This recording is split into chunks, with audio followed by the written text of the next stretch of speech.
Cool. So I want to do a little showcase today of three IEMs based off the ZiiGaat Lush. I've seen like one review on this, so I just thought I'd give my early opinions. Kind of my first review. Little background though, I have been in music production, audio space, music technology space for over a decade. So listened to plenty of headphones, been in front of many studio monitors, and that's why I was really excited about the Lush because it says it has studio style tuning. That's what ZiiGaat was saying. So, what do I think so far? I think they're cool. The faceplate maybe doesn't quite, this is the blue and silver, doesn't quite look as good as it did on their website and on the box itself. Like the contrast with these little darker lines is really cool on there. In real life, not quite the same. I like some of their other faceplates. So that part, pretty mild, and you've probably heard it yet, but yeah, things like the cable, things like the included tips, like all pretty basic, right? So studio tuning was really exciting for me. I wanted to play with something that I could use as a studio monitor, potentially use on stage. And does it have that sound? I'm not quite sure if it fully does. It sounds good. I'll say that now.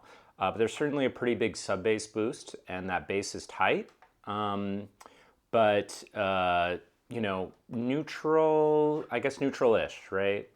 More of that kind of meta style tuning, and maybe a lower bass shelf than you see on some other meta headphones, but there's still definitely a bass lift. Sounds good, doesn't sound bad at all, but yeah, that's my early opinion on it. So I like it. Is it quite neutral? I'm not sure if it is. Excited to see some frequency graphs for that. And I just wanted to compare it to two other IEMs. So real quick, we have another 4BA, one DD, ZiiGaat. This is the Cinno or Cinno. I like these a lot. Like they're cheap, they're light. Actually, maybe you prefer this little gray cable it has. With these, it is quite neutral as well. If you look at the graph on this, it's like it's quite neutral comparatively. So when I listen to both, it certainly doesn't have the stereo feel that the Lush has. The Lush is actually quite wide and nice, and sounds not quite holographic, but sounds quite wide and nice. This doesn't have that, but this is so good for like indie rock, guitar music, stuff like that. Everything just sounds really, really cohesive.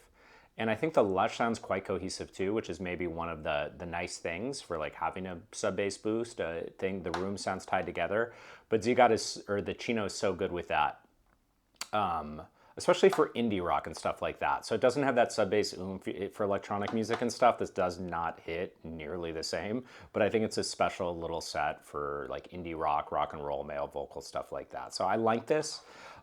Same driver configuration as the Lush, but certainly not as holographic or detailed or nuanced, but just sounds really, really musical. And the last one I'll compare the Lush to today is the Fan 3. So the Fan 3, Penon Fan 3, I love this IEM.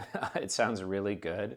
Not as natural as either the Lush, which is interesting, or the Cinno, obviously, or Cinno, however you call it.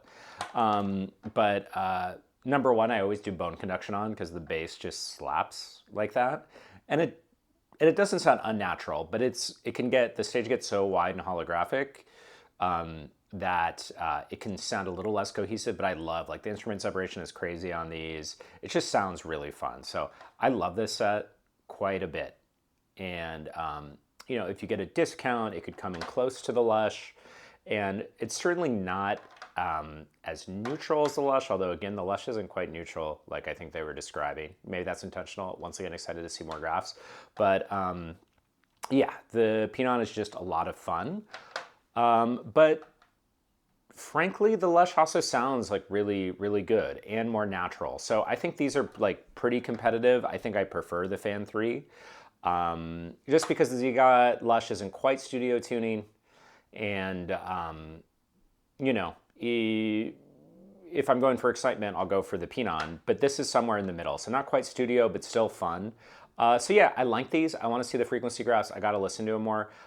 It's a really good set for 180, or I think it was like 170 discount. I'm not sure. I'm gonna have to think on it. I'm gonna have to listen to it more. But I don't think it was like the flat line studio set I was looking for. So that being said, still sounds really, really quite good. So anyway, first review, thanks for checking it out. Just wanted to get something out there because I've been like dying to get information. There just hasn't been anything. So yeah, catch you next time. Thanks.